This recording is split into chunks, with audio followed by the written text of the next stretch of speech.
মহরমের 10 তারিখে মহরমের 10 তারিখে কি গটাইলেন রাব্বানা হায়রে কি গটাইলেন রাব্বানা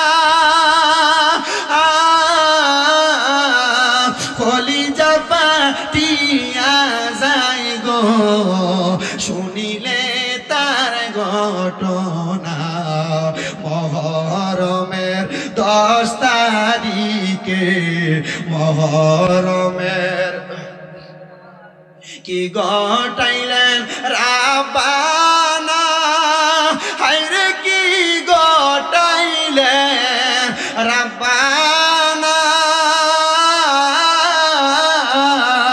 কলিজা ফাটিয়া যায় গো শুনিলে তার ঘটনা হাসান শহীদ জহরেতে হোসেন শহীদ কারবালায় হায়রে হোসেন শহীদ কারবালায় জয়নাল আবেদীন হইল গো বন্দী হেজিদা রোজেল খানায় মহরমের 10 তারিখে মহরমের 10 তারিখে কি গটাইলেন রাব্বানা হায়রে কি গটাইলেন রাব্বানা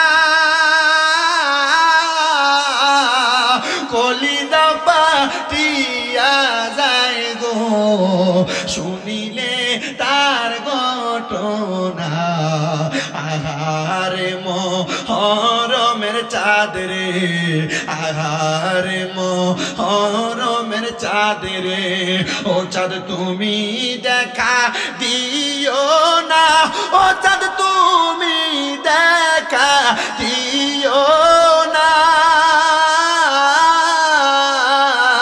তুমি দেখা দিলে মায়ের আখের পানি থামে না ময়ূর না ময়ূর না রে জয়নাল ময়ূর না ময়ূর না রে জয়নাল তুমি জয়নাল ময়ূর না হায়রে তুমি জয়নাল তুমি জয়নাল গেলে গো মারা নবীর বংশ থাকবে না মহরমের 10 তারিখে মহরমের 10 তারিখে কি গটাইলেন রাব্বানা হায়রে কি গটাইলেন রাব্বানা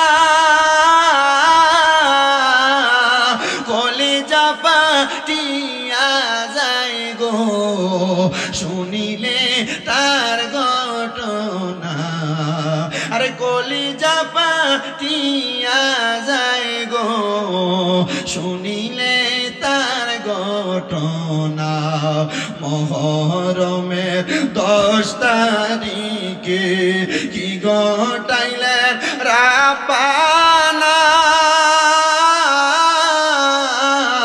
কলিজা ফাটিয়া যায় গো শুনিলে তার ঘটনা আল্লাহ তাআলা নবীর বংশধর উসিলায় আমার চালাই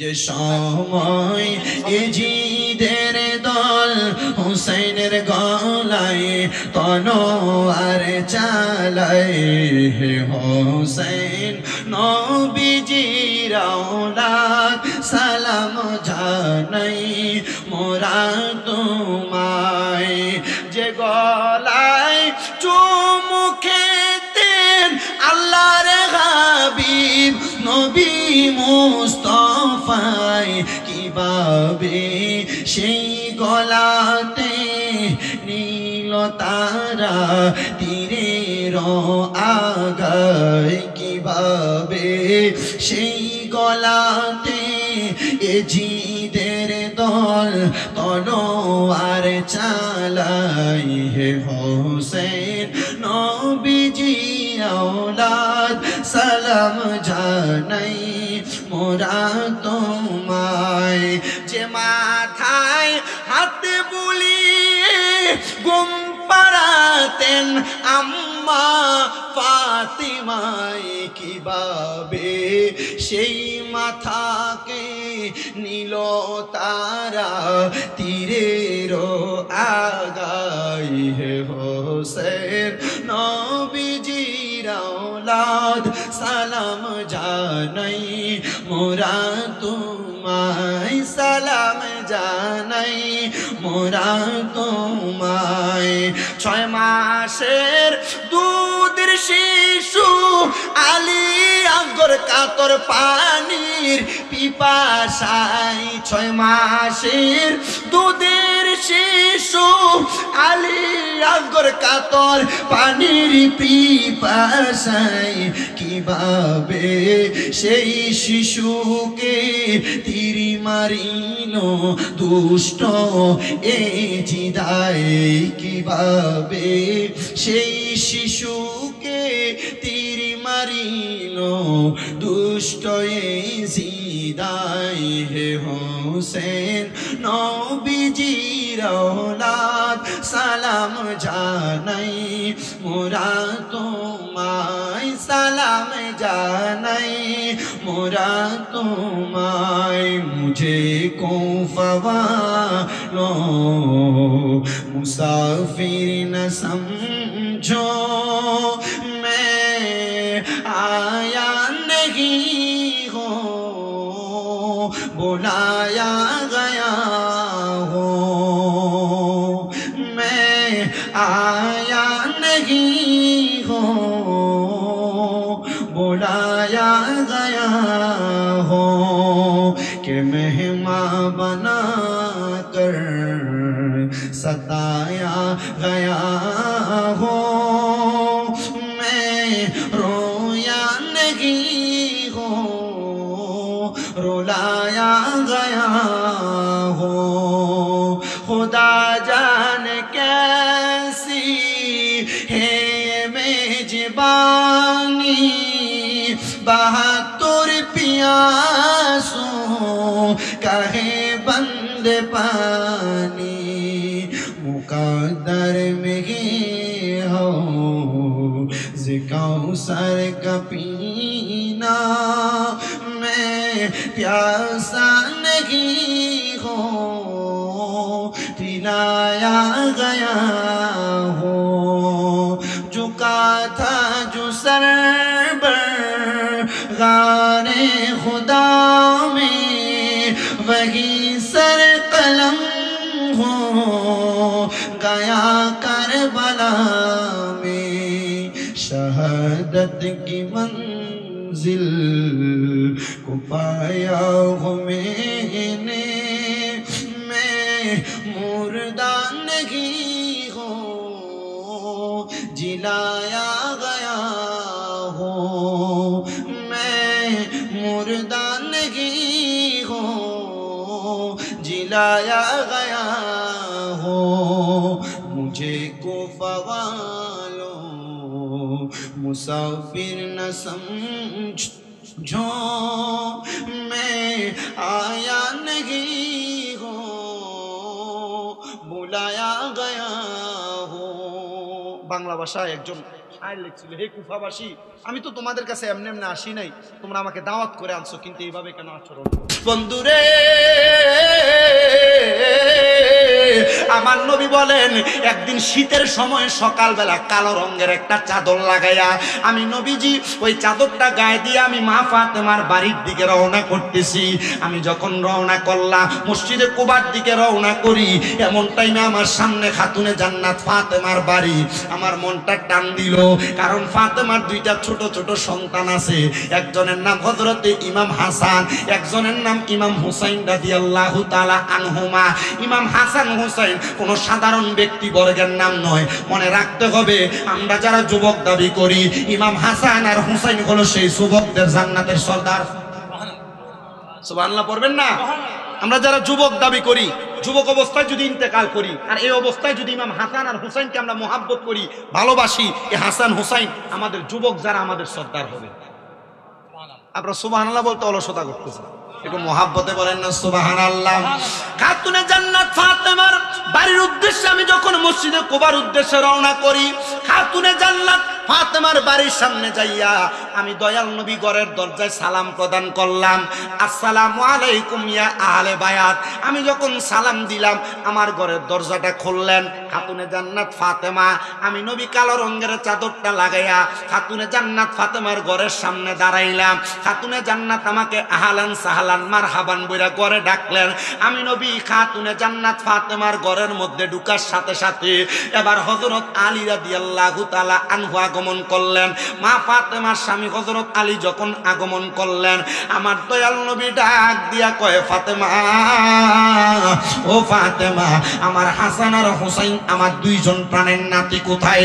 দুইজন যখন আগমন করলেন, আমার নবীজির শরীর মুবারকে কালো রঙের যে পশমি চাদরটা, আমার নবী এই চাদরটাকে এইভাবে মাথার উপরে মেইরা ধরলেন। ডাক দিয়া কয়, ফাতেমা, তুমি আমার চাদরের নিচে প্রবেশ করো।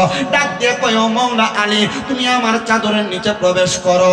আমার দয়াল নবী মাঝখানে, খাতুনে জান্নাত ফাতেমা চাদরের নিচে, ডান দিকে হযরত আলী রাদিয়াল্লাহু তাআলা আনহু। এমন টাইমে ইমাম হাসান আর হুসাইন দুইজনকে একসাথে হাসনাইন বলা হয়, দুইজন আগমন করলেন। আমার নবীজি তাদেরকেও চাদরের নিচে ঢুকাইলেন। আমার নবী চাদরের নিচে ঢুকায়া আল্লাহ তাআলার কাছে দোয়া করলেন, আল্লাহুম্মা হাউলাই আহলু বাইতি। জোরে জোরে বলেন সুবহানাল্লাহ।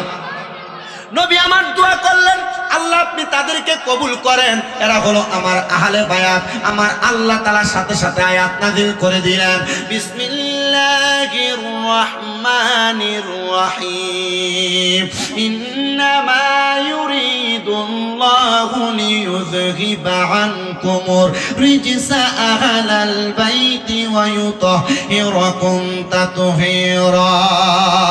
আল্লাহ তাআলা জানায়া দেয়, নিশ্চয়ই নবী গো, যারা আপনার আহলে বায়াত, আপনার বংশধর, আমি আল্লাহ তাআলা তাদের মধ্য থেকে সকল প্রকার অপবিত্রতা দূর করে দিয়ে আমি আল্লাহ তাদেরকে পবিত্র বানাইলাম। জানতে চাই, আমার আল্লাহ যদি কাউকে পবিত্র বানায়, অপবিত্র বলার ক্ষমতা কারোর আছে নাকি? নাই, নাই, কারোর ক্ষমতা নাই। আমার আল্লাহ হযরত খাতুনে জান্নাত ফাতেমা, হযরত আলী রাদিয়াল্লাহু তাআলা আনহু, হযরত ইমাম হাসান, হযরত ইমাম হুসাইন, আমার দয়াল নবী, এই পাঁচজনকে আল্লাহ তাআলা পবিত্র বানাইছেন। এমন টাইমে আমার নবীজির একজন স্ত্রী আইসা ওই চাদরটা উঠাইয়া চাদরের নিচে প্রবেশ করতে লাগলেন। নবী আমার ডাক দিয়া কয়, কলিজার টুকরা স্ত্রী গো, তুমি যেই চাদরের নিচে প্রবেশ করতে চাচ্ছ, কারণটা কি বলবানি? বলে না গো, কারণটা শুনতে চান। আল্লাহ না বলেছে এটা বরকতওয়ালা চাদর, এটার নিচে প্রবেশ করলে আমার আল্লাহ তাআলা পবিত্র বানিয়ে দেয়, এই জন্য আমি এই চাদরের নিচে প্রবেশ করতে চাই। আমার নবী ডাক দিয়া কয়, হে আমার স্ত্রী গো, তুমি তোমার জায়গায় সম্মানিত, আমরা আমাদের জায়গায় সম্মানিত, এই জন্য আমরা এই জায়গার মধ্যে এসেছি। বন্ধুরে, কেন আমার আল্লাহ তাআলা তাদেরকে এত সম্মানিত করলেন, কেন এত মর্যাদাপূর্ণ বানাইলেন, একটু মনোযোগ দিয়া শুনবেন। আমার নবীজি ওই আয়াত নাযিল হওয়ার সাথে সাথে নবীজি দুইজন নাতিকে নবীজির হাতের মধ্যে ধরে ধরে রাস্তা দিয়ে চলে যাচ্ছেন। আমার নবীজির একজন নাতি ইমাম হাসানকে নবীর ডান কাঁধ মোবারকে উঠাইলেন, আর একজন নাতি ইমাম হুসাইন রাদিয়াল্লাহু তাআলা করে বাম কাঁধ মোবারক উঠাইলেন। উঠাইয়া আমার নবীজি রাস্তা দিয়ে হেঁটে যাচ্ছে। ইহুদি একজন দেখা ডাক দিয়া বলতেছে, হাসান হুসেন কত ধন্য, কত সুন্দর একটা দামি সাওয়ারের উপর, মানে ঘোড়ার মতো তুলনা কইরা বলছে সাওয়ারের উপর উঠছে। নবী আমার হাসান হুসাইনকে ধইরা ইহুদির দিকে মুখটা ফিরিয়া ডাক দিয়া, ইহুদি রে, শুধু সাওয়ারি না, হাসান হুসাইন সাওয়ারের উপরে উঠছে, সাওয়ারি দামি না? এই সাওয়ারের উপরে যে দুইজন সাওয়ারি আছে, সাওয়ার যেমন দামি, ওই দুইজন সাওয়ারিও তেমন দামি। মানে হাসান হুসাইন যেই নবীর উপরে উঠছে, ওই নবী শুধু দামি না, নবীর উপর যে হাসান হুসাইন আছে, ওই হাসান হুসাইন তেমন দামি। নবী গো কেন এত দামের কথা বললেন? বলে কিছুক্ষণ পর তোমরা বুঝতে পারবা। আমার নবীজি এই দুইজন নাতিকে নিয়ে মসজিদে নববীতে প্রবেশ করেছে। আগের মদিনা আর এখনের মদিনা একরকম না। আমার নবীজি মদিনা শরীফের মধ্যে প্রবেশ কইরা হাসান রাদিয়াল্লাহু তাআলা আনহুকে নবীর ডান রান মুবারক কুরু মুবারকে বসাইলেন, হুসাইন রাদিয়াল্লাহু তাআলা আনহুকে বাম রান মুবারক কুরু মুবারকে উঠাইলেন। উঠাইয়া আমার নবীজি তাদেরকে আদর করতেছেন। সুবহানাল্লাহ বলবেন না? নবী আমার এমন ভাবে আদর করতেছে, খাতুনে জান্নাত ফাতেমা বলে আমার কলিজার টুকরা এই দুইটা সন্তানকে না দেখতে পেয়ে আমি মদিনার দিকে রওনা করলাম। মদিনার দিকে যেয়ে দেখি গো আমার আব্বা মুহাম্মাদুর রাসূলুল্লাহ ইমাম হাসান রাদিয়াল্লাহু তাআলা আনহুর গলা মুবারকের মধ্যে চুম্বন করতেছে। ইমাম হাসান রাদিয়াল্লাহু তাআলা আনহুর ঠোঁট মুবারকের মধ্যে চুম্বন করতেছে। ইমাম হুসাইন রাদিয়াল্লাহু তাআলা আনহুর গলা মুবারকের মধ্যে চুম্বন করতেছে। এমন টাইমে আমি আমার বাবা মুহাম্মাদুর রাসূলুল্লাহর সামনে গেলাম, ডাক দিয়ে বললাম, বাবা আপনি কেন দুইজন সন্তানকে দুই জায়গায় আদর করতেছেন? আমার আল্লাহ তাআলা আপনি নবীকে ইনসাফ প্রতিষ্ঠা করার জন্য দুনিয়াতে পাঠাইছে। নবী গো আপনি তো নিজের ইচ্ছা মোতাবেক কোনো কর্ম করেন না। আমার আল্লাহ তাআলা আপনি নবীকে যেমন ইশারা করেন আপনি নবী তেমন কর্ম করেন। নবী গো আপনি কেন দুই ভাইকে দুই জায়গায় চুম্বন করলেন? আমার নবী রাহমাতুল লিল আলামিন নবীজির চোখ মোবারক গুলো দিয়ে টটটর করে পানিগুলা বেয়ে বেয়ে পড়তেছে। খাতুনে জান্নাত ফাতেমা ডাক দিয়া বলে, বাবা ও বাবা গো আপনি যে কান্না করেন অবশ্যই আপনার কান্নার মধ্যে কোনো কারণ আছে। কি কারণে এমন করে কান্না করেন একবার কি আমি খাতুনে জান্নাত ফাতেমাকে বলবেন নাকি? আমার দয়াল নবী ডাক দিয়া কয়, ফাতেমা আমি নবী কান্না করার, আমি নবী দুই জায়গায় চুম্বন করার কারণ একটা। নবী গো কোন কারণে কান্না করেন একবার বলেন না?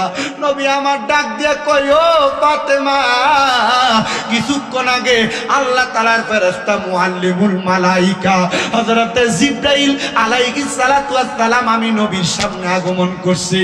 আমার হাসান হুসাইন যখন আমি নবীর কুল মুবারকের মধ্যে বসা, আমার আল্লাহ তাআলা ঘোষণা কইরা দিছে, রে ফাতেমা আমারে হাসান হুসাইন দুইজন নাতিরে আমি নবী যখন দুনিয়ার জমিনে থাকবো না, আমি নবীর রওজা মুবারকে থাকবো, আমার আল্লাহ তাআলা আমারে দুইজন নাতিকে উঠে নিয়ে যাবে। নবী গো আপনি যদি দোয়া করেন আমার আল্লাহ তাআলা তাদেরকে উঠে নিবে না। আমার দয়াল নবী ডাক দিয়া কয়, ও ফাতেমা আমি নবী কি দোয়া করব রে?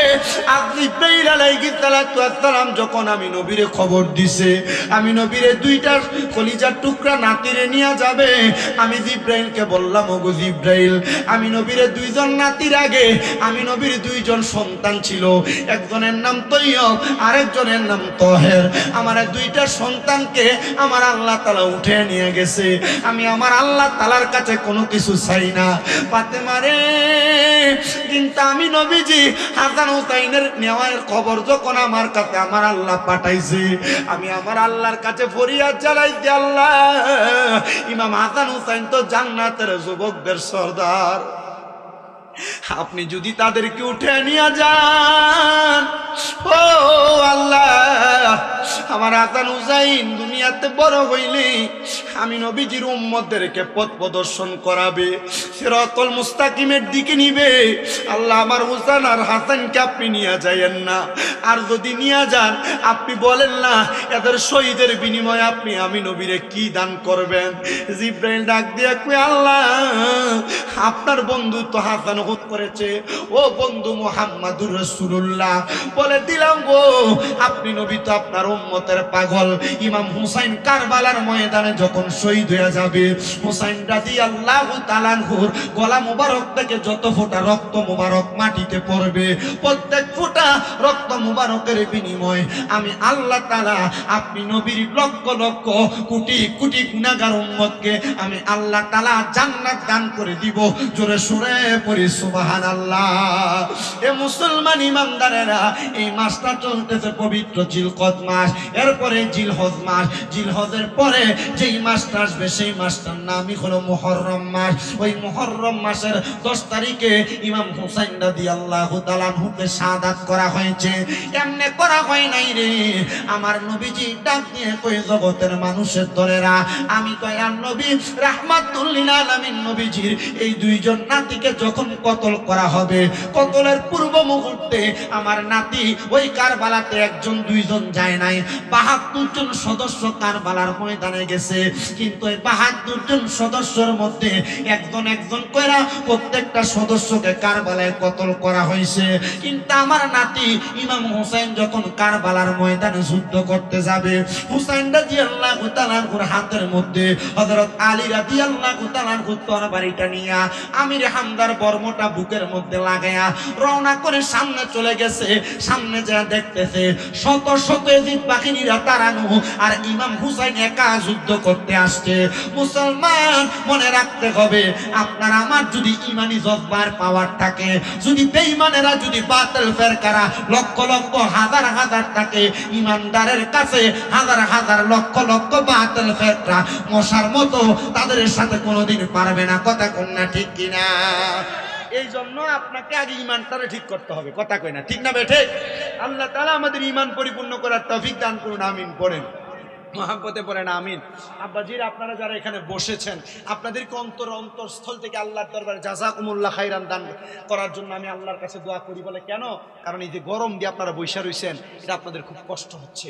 আব্বুজি আপনাদেরকে আল্লাহ তাআলার পক্ষ থেকে অসংখ্য নিয়ামত কামনার দোয়া করছি। বলে কেন? কারণ আজকে আপনারা 2 জান্নাতের মধ্যে আসছেন। হুজুর কেন? এটা তো একটা ক্ষেত বাড়ি, 2 জান্নাত হয় কেমনে? 1 নম্বরে এটা মাহফিল কোরআন সুন্নাহর বাগান হিসেবে জান্নাত, 2 নম্বরে এটা একজন আল্লাহর ওলি এবং একজন আল্লাহর খাস বান্দার মাহফিল এবং ওনার ওয়েসাল হিসাবে এই মাহফিলটা আরেকটা জান্নাত। সুবহানাল্লাহ। পরে আল্লাহর ওলিদের সোহবতের মাহফিলে যেহেতু আসছেন, মনে রাখবেন যেদিনে আল্লাহর ওলিদের সোহবতের মাহফিল হয়, এদিন আল্লাহ তাআলার অসংখ্য ফেরেশতারা আল্লাহর ওলিদের মাকবারা মাজার শরীফের আশেপাশে ঘোরাফেরা করে, কারা তাদের জিয়ারত করে তাদেরকে বরকত দিয়ে ভরপুর করে। সুবহানাল্লাহ পড়েন না? আর মহাব্বতে পড়েন না সুবহানাল্লাহ। আমার কাছে ভাল লাগছে যে FM রবিউল আউয়াল সাহেব, ওনার আব্বার মাজারটা আপনাদের রাস্তার পাশে, সেজদা নাই, এখানে কোনো সেজদা নাই, কোনো শিরিক নাই, সব দিক থেকে সুন্দর ফয়সালা আছে। তবে আমরা ওইটার বিপক্ষে, যেখানে সেজদা দেওয়া হয়, যেখানে শিরিক করা হয়, আমরা সেটার পক্ষে, যেখানে আল্লাহর ওলিদেরকে সঠিকভাবে সম্মান করা হয়। কথা কন না, ঠিক কি না? আমার মনে আছে আমি যখন আমাদের এলাকায় ওয়াজ মাহফিল শুনতাম, আপনাদের ভারাল্লা মাদ্রাসার একজন হুজুর আছেন, মাওলানা জয়নাল আবেদিন সাহেব ছিল না? আমি তখনও হুজুরদের আলোচনা তখন আছে, হুজুর এখন আছে এখনো। আমার এই মোটামুটি স্বাস্থ্য এই কয়ে লয়ে শুনতেন, অনেক জ্ঞান গর্ম বয়ান করেন হুজুর। আলহামদুলিল্লাহ, এটা আল্লাহ তাআলার দরবারে অসংখ্য পরিমাণ রহমত বরকত। আপনাদের এলাকা ওলামায়ে কেরামের এলাকা, আর বিশেষ করে আউলিয়া কেরামের সোহবত আপনারা পাচ্ছেন। মা বোন যারা পর্দার অন্তরালে আছেন, আপনাদেরকে বলবো আপনি বয়ানগুলো শ্রবণ করবেন। ওলামায়ে কেরাম একজনের পর একজন বয়ান করবেন, এই বয়ান থেকে যা শিখবেন, এই শিক্ষা থেকে আমলে জিন্দিগিতে বাস্তবায়ন করার চেষ্টা করবেন। বলে হুজুর আপনি তো কারবালার ইতিহাস বলছেন, এখান থেকে আমল কি? এখান থেকে আমল হলো মুহররম মাসের 10 তারিখ নবীর বংশ ইমাম হুসাইন রাদিয়াল্লাহু তাআলা আনহু সহ ৭২ জনকে যেখানে শহীদ করা হয়েছে। কেন শহীদ করা হইল? এটার কারণ হইল ওই শহীদের সময় ইমাম হুসাইন রাদিয়াল্লাহু তাআলা আনহু বলছিলেন আমি 2 রাকাত নামাজ পড়ব। আপনি চিন্তা করে দেখছেন, জীবন চলে যাচ্ছে 2 রাকাত নামাজের জন্য, তখনও কাকুতি জানাইছে। ইমাম হুসাইন রাদিয়াল্লাহু তাআলা আনহু এটা শিক্ষা দিয়া গেছে, যদিও কারবালার ময়দানে দুশমনের তরবারির নিচে আমার জান চলে যাবে, নামাজ ছাড়বো? আসতে কইলেন মহাব্বতে বলে নামাজ ছাড়বো? আল্লাহ সেটাতে আমাদেরকে মনোযোগী বানাক। জোরে কোন আমিন, আর মহাব্বতে কোন আমিন। বন্ধু আমার, একটু মনোযোগের সাথে বয়ানটা শ্রবণ করার চেষ্টা করবেন। অল্প সময় আপনাদের কাছ থেকে বিদায় নিব, সময় মাত্র কম। আপনাদের কাছ থেকে বিদায়, আমার এখন কিন্তু মাহফিলের সিজন না। আমাদের কুমিল্লা শাহপুর দরবার শরীফের পীর সাহেব হুজুর শেখ শাহজাদা আব্দুল কাদের কাউকা হুজুর কেবলার দরবারের একটা মাহফিল কুমিল্লা লাকসাম। আমি ওই মাহফিলটা আগে রাখছি, এটা পরে রাখছি। আমি বাইরে বলছি ভাই আসার পরে, উনি কইছে, আমি কইছি 9টা পর্যন্ত, কইছে 9:30 পর্যন্ত। আমি বলছি ঠিক আছে, আমি সময় দিয়ে যাবো। আমার আম্মা গত 9 তারিখ অপারেশন হয়েছে, মানে গত বৃহস্পতিবার, আজকে বৃহস্পতিবার। আমি এই বৃহস্পতিবার থেকে বৃহস্পতিবার পর্যন্ত আমার মনে হয় না 8 দিন আমি 10 ঘন্টা ঘুমাই নাই। আল্লাহর কসম করে বলি, আমি 8 দিনে 10 ঘন্টা ঘুমাই নাই। আমার আম্মা হসপিটালে বেডে শোয়া, আমি হসপিটালের নিচে শোয়া ছিল। আমার আম্মা ঘরের বেডে শোয়া, আমি নিচে শোয়া। আমি লড়ি না আমার আম্মার সামনে থেকে। আমি চিন্তা করি, আমি চোখ খাটি না, চোখ খাটলে চিন্তা করি আমার মানি ডাক দেয়। অপারেশন যে হয়েছে এখন দাঁড়াইতে পারে না, যে অবস্থা হয়েছে এখন দাঁড়াইতে পারতেছেন। শুধু আপনারা খাস করে দোয়া করবেন। আল্লাহর কসম আব্বা, আমি আমার জীবনে আমার লুঙ্গি ভালো করে আমি দুনিয়ায় গোসলের পরে আমার আম্মা দিয়ে দিচ্ছে আমারে। আমার আম্মা এখন আমি যে আলগি দিয়ে উঠাই, আমি যে কাটছিট করাই, আমার আম্মা কান্দে, আম্মা কান্দে। তা আমি নিজে তো বুঝি, আমি লোকমা দিয়ে আমার আম্মারে ভাত খাওয়াই দিই না। আমার মা আমারে মাহফিলের সিজনে যে শরীর টানত, আমার মা এখন আমার লোকমা দিয়ে খাওয়াইতে, এটা এখন বন্ধ আছে। আপনারা শুধু খাস করে দোয়া করবেন আমার আম্মার জন্য। বাংলাদেশের অনেক ওলামায়ে কেরাম দোয়া করছে 8 দিনে, অনেক ছাত্ররা দোয়া করছে। আপনাদের দোয়ায় কমিলে আমার 6টা মাদ্রাসা, 6 মাদ্রাসার পোলাপান আমার আম্মার লেগে দোয়া করছে। আপনারা শুধু খাস করে আমার আম্মার লেগে দোয়া করবেন, আল্লাহ যেন তাড়াতাড়ি সুস্থতা নসিব করে। সুস্থ আছে, শুধু দাঁড়াইতে পারতেছেন অপারেশনের পরে কেন জানি। আপনারা শুধু দোয়া করবেন আল্লাহ যেন পরিপূর্ণ সুস্থতার নিয়ামত দান করে। আব্বা আপনারা দোয়া করতেন না আমার আম্মার লেগে? দোয়া করতেন না? আমি আমার আম্মারে নিয়ে যখন হসপিটালে ওই যে আয়ার আসতো, তারা 100 করে টাকা দিতাম। আমি আমার আম্মারে কইলাম, আম্মা আয়ারা যে আসতো আপনার সেবা যত্ন করতো, তারা 100 করে দিতাম। তো এখন যে বাইতেছেন, এখন যে আমি করি, আমারই কিটা দিবেন আপনি? আমার আম্মা আমার দিকে ছাইয়া কইছে, ওরা আল্লাহ দিবে, এটা দিব। আপনি কোন তো এটার থেকে আপনি বড় দোয়া টোয়ান, আপনি এর চাইতে বড় নিয়ামত আপনি খুঁজেন? আমার আম্মা কইছে তোরা আল্লাহ আরো বড় বানাইব। আপনি এর থেকে কি খুঁজেন? আপনি আল্লাহর কসম করে কই, আম্মা আব্বা যারা আছে এখন থেকে পায়ের কাছে পড়ে থাকেন অবসর সময়। যারা বউয়ের গোলামি করো সাবধান হয়ে যাবে বাবা। আর আপনারা যারা এখানে আছেন, আপনাদের কাছে আমি একটা আবদার করি, জর্দা সিগারেট এই দুইটা জিনিস যারা খান, জর্দা সিগারেট এই দুইটা জিনিস যারা খান, একবার আপনাদের পা যদি দেন, আমি আপনার পায়ে ধরে বলবো এই দুইটা জিনিস অতি দ্রুত ছেড়া দেন, অতি দ্রুত ছেড়া দেন। মা বোন যারা শুনছেন, যারা পান না খাইলে আপনাদের ভাল লাগে না, আপনাদেরকে বলবো আম্মা জর্দা খাওয়া ছাড়েন। আবার বিড়ি সিগারেট যে খান, আপনাদের বুকটা ঝাঁঝরা হয়ে যাইতেছে। গুলি করে দিলে মানুষের বুকে তো ঝাঁঝরা হয় না, এই জর্দার সিগারেটের কারণে মানুষের বুক যেমন ঝাঁঝরা হয়ে যায়। আমি আপনাদের কাছে আবদার করতেছি, আমার আম্মার অপারেশন যখন ডাক্তার করে, আমার আম্মা জর্দা দিয়ে পান খায়। আমি আমার আম্মার অনেকবার কইছি, তো বারবার কোয়া যায়, কিন্তু আম্মা আব্বারে কি আর বেশি বেশি টর্চার করা যায়? ডাক্তার বলছে এই জর্দা খাওয়ার কারণে হার্ট একটা প্রবলেম হয়েছে, অপারেশনটাতে একটু ঝুঁকি আছে, কিন্তু আলহামদুলিল্লাহ অপারেশন সুন্দরভাবে হয়েছে। আমি চিন্তা করি, যেটার কারণে আপনার চিকিৎসা হবে না, আপনি এটা খাইবেন কেন? ঠিক আছে না আব্বা? যেটার কারণে আপনার চিকিৎসা হবে না, এটা খাইবেন কেন? আল্লাহ তাআলা আমাদেরকে এগুলা থেকে হেফাজত করবে। আপনারা দোয়া করবেন আল্লাহ যেন আমার আম্মারে সুস্থতার নিয়ামত দান করে। সবাই পড়ি আল্লাহুম্মা আমিন। তো যেই কথা বলতেছিলাম আমার বাবাজিরা, বন্ধুরা, ইমাম হুসাইন রাদিয়াল্লাহু তাআলা আনহু কারবালার ময়দানে যায় দেখতেছেন শত শত হাজার হাজার এজিদের সৈন্যরা। ইমাম হুসাইন একজন, কয়জন? একজন, হাতে তরবারি, একটা ঘোড়া। ইমাম হুসাইন সামনে যায় যুদ্ধ করবে, কিন্তু কারবালার ময়দানে এজিদ বাহিনীর মধ্য থেকে একজন সামনে আগমন করছে। আইসা ডাক দিয়া কই, হুসাইন ও নবীর নাতি, আপনি যে কারবালায় আসছেন যুদ্ধ করার জন্য, আমি তো এজিদের পক্ষে, এজিদের সাথে দাঁড়ায় আছি, কিন্তু আপনি আমার সঙ্গে যুদ্ধ করা লাগবে না। বলে কেন কেন কেন? বলে আমি যেই দিন শুনতে পাইছি নবী মুহাম্মদুর রাসূলুল্লাহ একজন উত্তরসূরি দুনিয়ার জমিনে বেঁচে আছে, আমি চিন্তা করেছি ওনার সামনে যদি আমি দাঁড়াইতে পারি, আমি ওনার কাছে বায়াতে রাসূল গ্রহণ করব। জোরে বলেন সুবহানাল্লাহ। হুসাইন রাদিয়াল্লাহু তাআলা ডাক দিয়া কয়, তাহলে তুমি কি আমার কাছে বায়াত গ্রহণ করতে চাও? বলে হ্যাঁ, বায়াত গ্রহণ করতে চাই। আপনারা যারা বিভিন্ন পীর মাশায়েখের হাতে হাত দিয়া বায়াতে রাসূল গ্রহণ করেন, আপনাদের সবার কাছে আমার আবদার রে বাবা, ও নবীর উম্মতের দলেরা, ও নবীর আশিকের দলেরা, দুনিয়ার জমিনের মধ্যে আল্লাহর ওলিদের হাত ধরবেন নিজেকে পরিশুদ্ধ করার জন্য, কবরে জিন্দেগি সুন্দর করার জন্য। আউলিয়া কেরামের হাত ধরলে, বায়াত গ্রহণ করলে আল্লাহ তাআলা আপনার সম্মান বাড়াইবো, ইজ্জত বাড়াইবো, দাম বাড়াইবো। এবার আপনারা বলেন, আমরা আমাদের দাম, ইজ্জত, সম্মান বাড়াইতে চাই কি চাই না? কথা বলেন না, চাই কি চাই না? ওই ব্যক্তি ছোট বাচ্চা, 8 বছর বয়স, ডাক দিয়া কয়, হুসাইন আপনি আপনার হাতে ধরে আমার বায়াত করান। এজিদের দলের একজন ডাক দিয়া কয়, পুত্রে তুই না আমরা দলের মানুষ, তুই যে নবীর বংশের কাছে যাক বায়াত নেওয়ার জন্য। ডাক দিয়া কয়, আব্বা গো, আপনারা যে সিদ্ধান্ত নিতেছেন নবীর নাতির গলার মধ্যে ছুরি চালাইবেন, যেই নাতি আমার জান্নাতে লইয়া যাইব, ওই নাতির গলাতে আমি ছুরি চালাইতে পারবো না। ছেলেটা ডাক দিয়া কয়, আমি ইমাম হুসাইনের জবানের সাথে জবান মিলিয়ে পড়লাম, লা ইলাহা ইল্লাল্লাহু মুহাম্মাদুর রাসূলুল্লাহ সাল্লাল্লাহু আলাইহি ওয়াসাল্লাম। আমি যখন কালেমা পড়লাম, ইমাম হুসাইন যুদ্ধ করার জন্য সামনে রওনা দিছে। ডাক দিয়া বললাম, ইমাম হুসাইন সামনে যায়েন না, সামনে যায়েন না গো ইমাম হুসাইন। বলে কেন, কেন সামনে যাব না? বলে যুদ্ধ করার জন্য। আপনি যদি সামনে যান, এজিদ বাহিনী যদি আপনারা কারবালাতে কতল করে ফেলে, আপনার নানা মুহাম্মাদুর রাসূলুল্লাহ যদি আমারে যদি প্রশ্ন করে, তুমি জীবিত থাকতে আমার নাতিরে কেমনে তোমার সামনে জবা করলো, তুমি জবাব দাও। আমি জবাব দিতে পারবো না।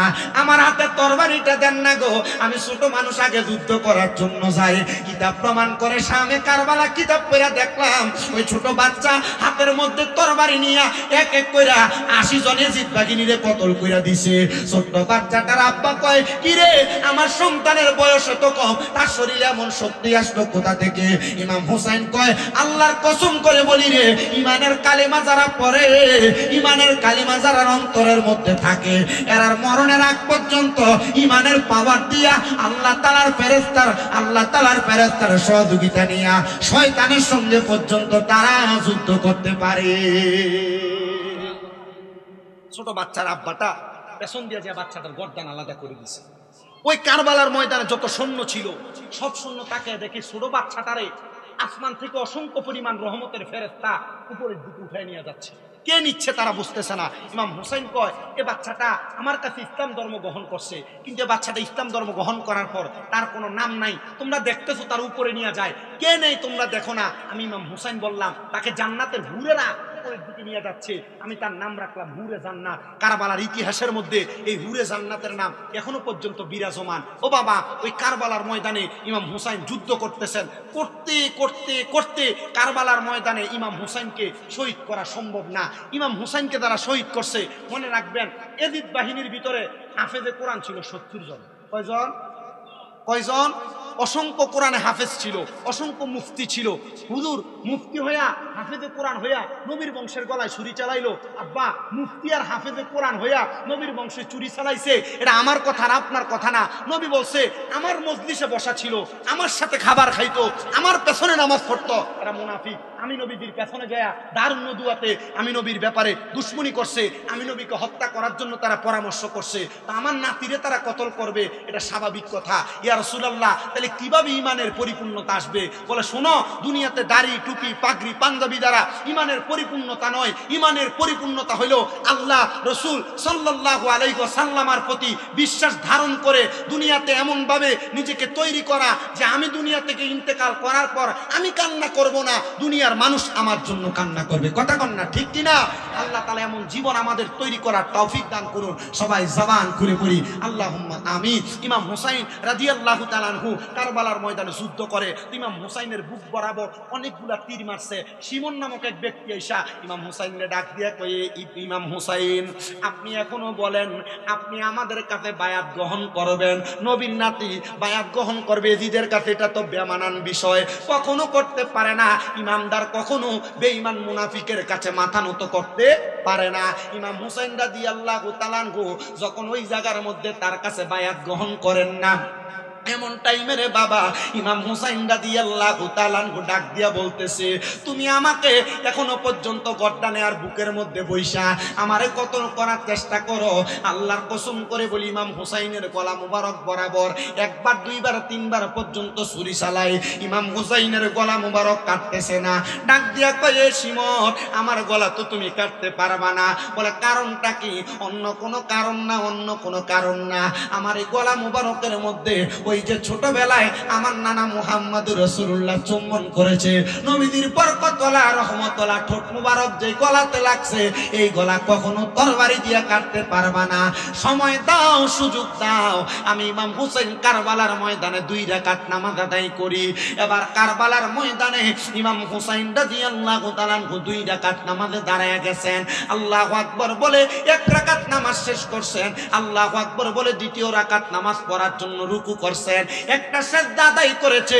ইবনে জিয়াদ নামক একজন লোক ডাক দিয়া বলতেছে, এরে ও কারবালার এজিদের দলেরা, তোরা মনে রাখবে ইমাম হুসাইন যদি আরেকটা সেজদা দিয়ে 2 রাকাত নামাজ পরিপূর্ণ করে, হুসাইনের তরবারি থেকে তোমরা কেউ বাঁচতে পারবা না, কেউ বাঁচতে পারবা না, কেউ বাঁচতে পারবা না। হুসাইন রাদিয়াল্লাহু তাআলা যখন দ্বিতীয় সেজদা প্রদান করবে, এমন টাইমে ইবনে জিয়াদ নামক লোকটা যাইয়া হুসাইন রাদিয়াল্লাহু তাআলা হুকে পেছন দ্বারা আঘাত করে ইমাম হুসাইনের পিঠ মুবারক বরাবর বৈশা ইমাম হুসাইন রাদিয়াল্লাহু তাআলা পুরাটা গর্দান মুবারক আলাদা করে ফেলছে। হায়রে আব্দুল ইবনে আব্বাস রাদিয়াল্লাহু তাআলা আনহুর একটা ঘটনার হাদিস পড়ে আমি দেখলাম, আমার দয়াল নবীজির কলিজার টুকরা চাচাতো ভাই হযরত আব্দুল ইবনে আব্বাস বলে, মুহররম মাসের 10 তারিখে কাবা শরীফের পাশে একটা ছোট্ট গোল দেখবেন ওয়ালের মতো আছে, যেটাকে হাতিমে কাবা বলা হয়। আমি আব্দুল ইবনে আব্বাস ওই হাতিমে কাবার সঙ্গে হেলান দিয়ে আসরের পরে ঘুমাইতেছিলাম। এমন টাইমে আমি তাকায়া দেখলাম আল্লাহর হাবিব মুহাম্মদুর রাসূলুল্লাহ সাল্লাল্লাহু আলাইহি ওয়াসাল্লাম নবীজি এলোমেলো চুলওয়ালা, মুখের মধ্যে দাড়ির মধ্যে ধুলাবালি আর রক্ত লাগা, হাতের মধ্যে একটা বাটি নিয়ে কারবালার ময়দানের মধ্যে হাঁটতেছে। আমি আমার নবীকে প্রশ্ন করলাম, ইয়া রাসূলুল্লাহ, নবী গো,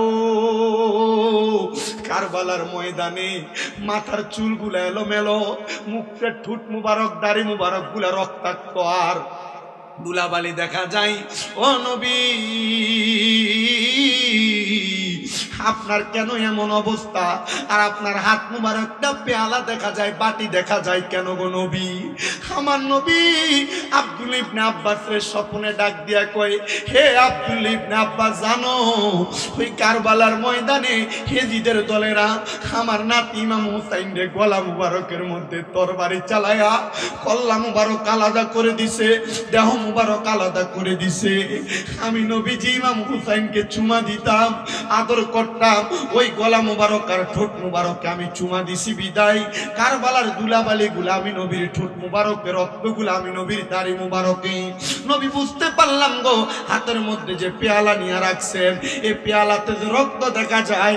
ডাক দিয়ে আব্দুল ইবনে আব্বাস রে, আমি কারবালা ইমাম হুসাইন শহীদ হওয়ার কারণে যেই রক্তগুলা নিচে পড়ছে, আমি আমার হাত দিয়ে রক্তগুলা পেয়ালাতে নিছি, রক্তগুলা রাইখা দেব, কাল ময়দানে মাশরে আল্লাহর কাছে রক্তগুলা দেখে বলবো, গো আল্লাহ, আপনি না বলেছেন আমার নাতি কারবালায় শহীদ হয়ে গেলে ইমাম হুসাইনের যত ফোঁটা রক্ত মুবারক মাটিতে পড়বে, আপনি তত ফোঁটা রক্ত মুবারকের বিনিময়ে আমি নবীজির গুনাহগার উম্মতদেরকে নাজাত দিয়া দিবেন। জোরে সরে পড়েন সুবহানাল্লাহ।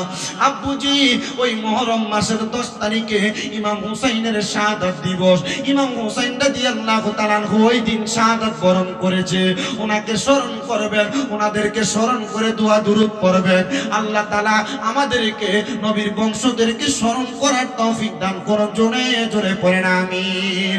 তো কারবালার ময়দানে তো নামাজ পড়ছেন 2 রাকাত, 2 রাকাত নামাজে 4টা সেজদা, ইমাম হুসাইন সেজদা দিবেন 3টা, একটা সেজদা বাকি। অল্প সময় শেষ, আমি বিদায় নিচ্ছি। আমি রবিউল ভাইকে বলবো আমার পরবর্তী হুজুরকে একটু নিয়ে আসেন, উনি কথা বলবেন। আমি বলছি, বাবা সেজদা দিছেন কয়টা?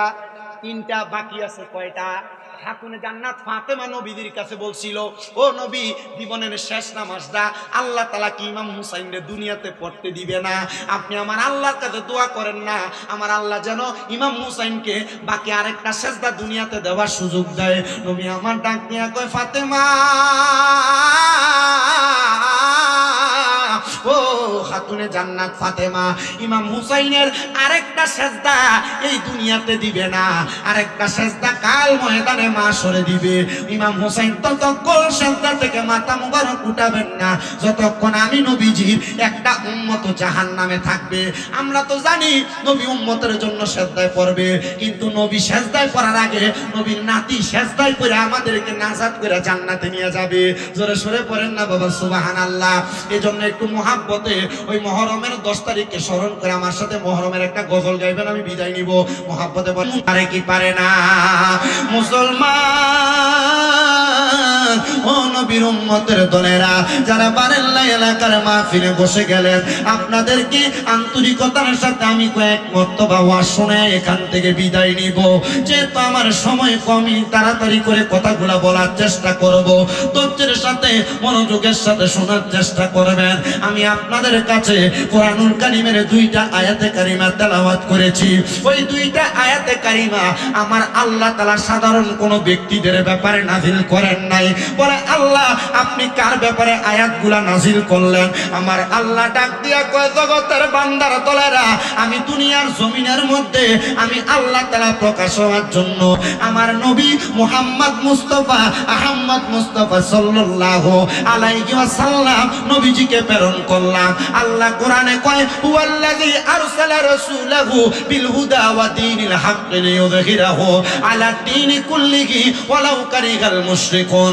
আমার আল্লাহ ডাক দিয়া কয়, জগতের বান্দার দলেরা, আমি একজন রাসূলকে তোমাদের কাছে হেদায়েতের বাণী সত্য ধর্ম দিয়া প্রেরণ করলাম। কিন্তু এমন অনেক মানুষ আছে যারা ওই রাসূলের হেদায়েতের বাণীকে বিআফওয়াহিহিম তাদের মুখের ফু দিয়া বন্ধ করে দিতে চায়। কিন্তু আমি আল্লাহ বললাম, যারা রাসূলের হেদায়েতের নূরের বাণী বন্ধ করে দিতে চায় এরা দুনিয়ার জমিনে অন্য কেউ না, অন্য কেউ না, ওয়ালাউ কারিহাল মুশরিকুন, তারা হলো মুশরিক। আমার রাসূল পাকের হেদায়েতের বাণী কেউ বন্ধ করতে পারবে না।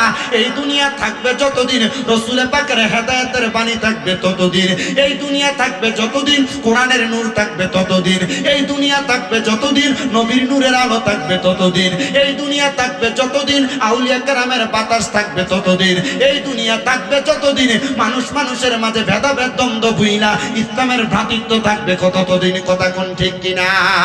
আমার আল্লাহ তাআলা জানায়া দেয়, হাবিব আমার বন্ধু আমার দোস্ত আমার, আমি ঘোষণা করলাম নবী গো,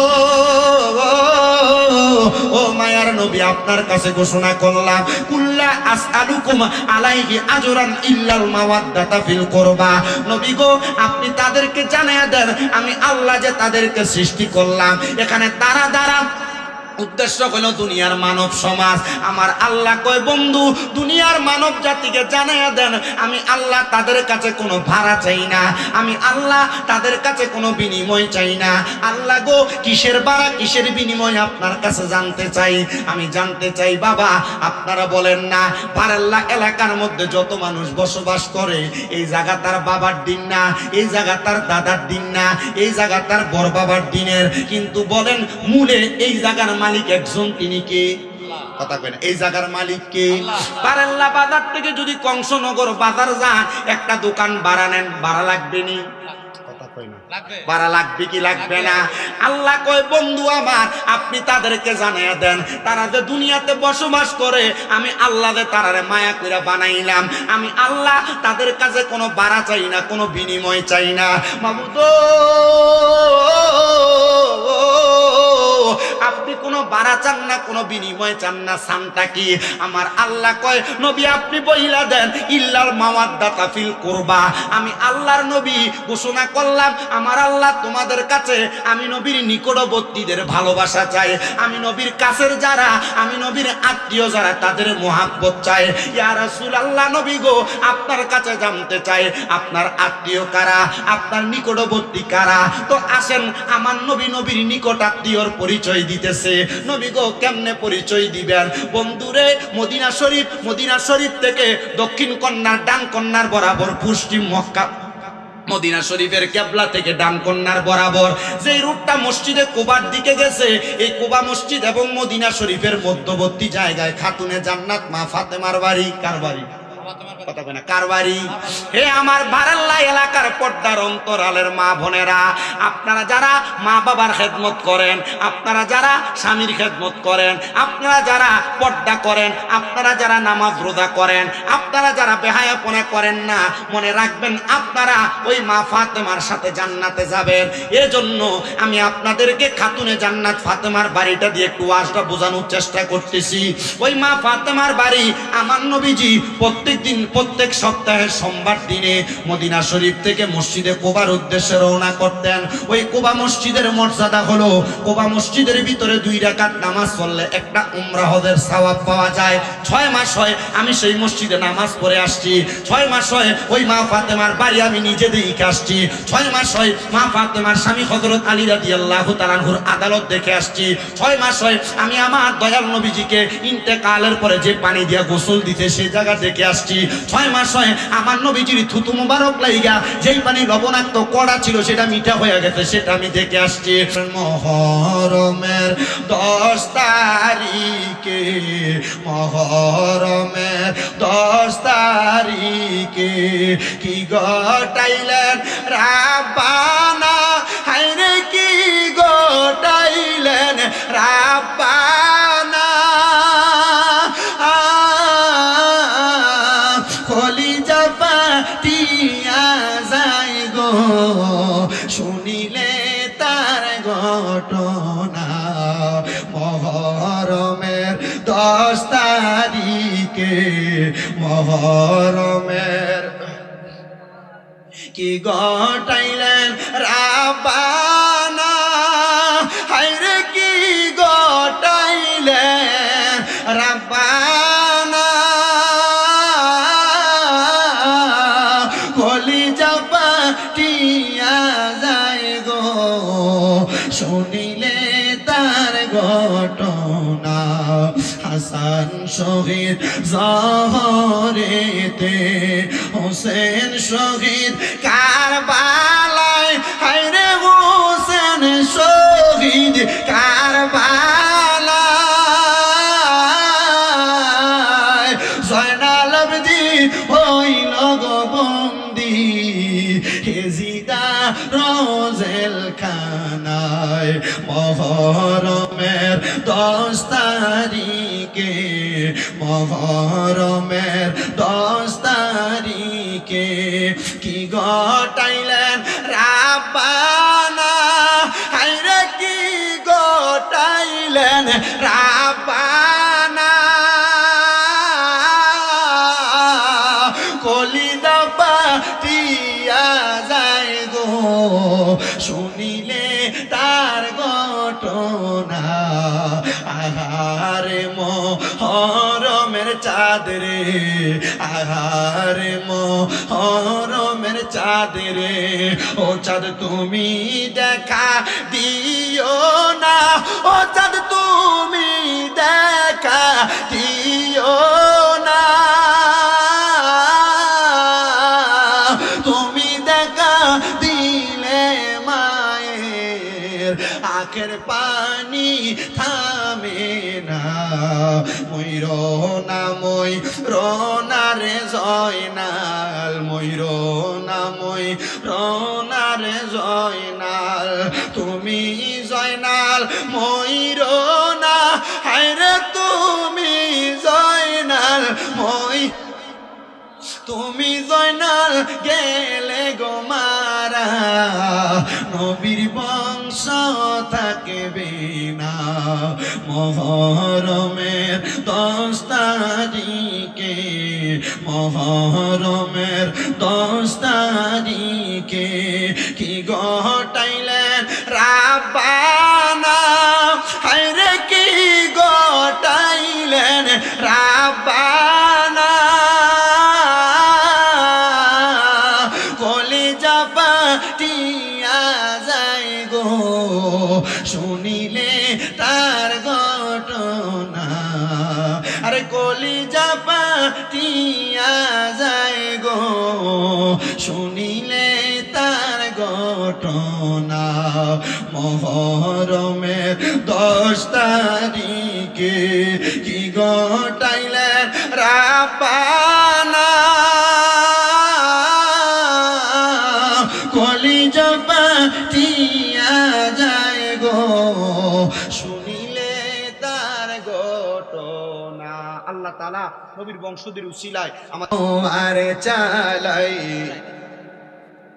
যে সময় এজিদের দল হুসাইনের গলায় তলোয়ার চালায়, হে হুসাইন নবীজির আওলাদ সালাম জানাই মোরা তোমায়।